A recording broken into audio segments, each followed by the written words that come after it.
Hello मेरी YouTube family, कैसे हैं आप। आशा है आप सभी मस्त होंगे, स्वस्थ होंगे और व्यस्त होंगे। 2026 में बड़मावस, जिसे बड़मावस या बट अमावस्या भी कहा जाता है, मुख्य रूप से 16 मई 2026 दिन शनिवार को मनाई जाएगी। जेठ अमावस्या तिथि 16 मई 2026 को सुबह 5:11 पर शुरू होकर 17 मई 2026 को देर रात 1:30 पर समाप्त होगी। उदय तिथि के अनुसार व्रत और पूजा 16 मई 2026 को ही रखना उत्तम है। पूजा के लिए सुबह का समय उत्तम है और अभिजीत मुहूर्त सुबह 11:50 से दोपहर 12:44 तक रहेगा। यह व्रत सुहागिन महिलाएं अपने पति की लंबी आयु, स्वास्थ्य और सुखद वैवाहिक जीवन की कामना के लिए रखती हैं। पौराणिक कथाओं के अनुसार और मान्यताओं के अनुसार सावित्री ने ज्येष्ठ अमावस्या के दिन ही बरगद के पेड़ के नीचे यमराज से अपने पति सत्यवान के प्राण वापस पाए थे। इस दिन बरगद के पेड़ की पूजा की जाती है क्योंकि इसमें ब्रह्मा, विष्णु और महेश का वास माना जाता है। 2026 में इस दिन शनिवार होने के कारण शनि अमावस्या का भी विशेष संयोग भी बन रहा है। इस दिन महिलाएं सज धजकर बरगद के पेड़ के चारों ओर धागा लपेटकर परिक्रमा करके सावित्री सत्यवान की कथा सुनती हैं। और यह कथा इस प्रकार है।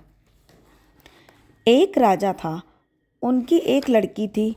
लड़की बड़ी हुई तो राजा लड़की की शादी के लिए लड़का देखने निकले, लेकिन लड़का पसंद नहीं आया। घर आकर बोले, हमें तो कोई लड़का पसंद नहीं आया। बेटी से बोले, बेटी अपना वर तुम स्वयं जाकर देख आओ। और नौकरों को बुलाया और कहा, पालकी ले आओ। नौकर पालकी ले आए और कहा, बेटी को ले जाओ। राजकुमारी पालकी में बैठ गई और नौकर लेकर चल दिए। राजकुमारी ने बहुत से लड़के देखे, लेकिन कोई पसंद नहीं आया। लौटकर जब राजकुमारी आ रही थी तब रास्ते में एक लकड़हारा मिला। वह लकड़ी काट रहा था।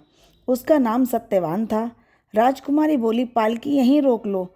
तभी नौकरों ने पालकी रोक ली और राजकुमारी बोली, इस लड़के को बुलाओ। नौकर उस लड़के को बुला लाए। राजकुमारी बोली, आपको मैं अपना पति बनाऊंगी। लड़का बोला, मेरे माता पिता अंधे हैं। सावित्री बोली, मैं आपको वर मान चुकी हूँ, अब दूसरा नहीं करूँगी। सत्यवान राजी हो गया। सावित्री घर लौट आई। इतने में नारद जी आए और राजा से बोले कि सावित्री विवाह के योग्य हो गई है। राजा बोले, मैंने सावित्री से कहा है कि बेटी अपना वर स्वयं ढूंढ आओ, आज ही लौटकर आई है। नारद जी ने सावित्री को बुलाया और कहा, जिस लड़के को तुम देख आई हो उसकी आयु 1 साल की है, फिर क्या होगा? लड़के के माता पिता अंधे हैं। सावित्री बोली, एक वर होता है सो मैंने वर लिया, अब कुछ और नहीं हो सकता। राजा ने सावित्री की शादी उससे कर दी और सावित्री अपने सत्यवान और अपने घर चले गए। सत्यवान रोजाना लकड़ी काटने जाता था। सत्यवान के मरने का दिन आया। उस दिन सावित्री बोली, आज मैं आपके साथ चलूँगी। सत्यवान ने मना किया लेकिन नहीं मानी। सत्यवान बोला, माता पिता की आज्ञा ले लो। सावित्री बोली, माता पिता जी की आज मैं अपने पति के साथ जाऊंगी। माता पिता बोले, जाओ बेटी। सावित्री सत्यवान के साथ चली गई। सत्यवान लकड़ी काटता रहा और सावित्री उठाकर रखती रही। सत्यवान के सिर में दर्द उठा, नीचे उतरा और सावित्री की गोद में सिर रखकर लेट गया। थोड़ी देर में यमराज के दूत प्राण लेने आए, लेकिन सावित्री के तेज के कारण उनकी हिम्मत नहीं पड़ी कि सत्यवान को ले जाएं। लेकिन यमराज सुबह स्वयं आए और प्राण लेकर चल दिए।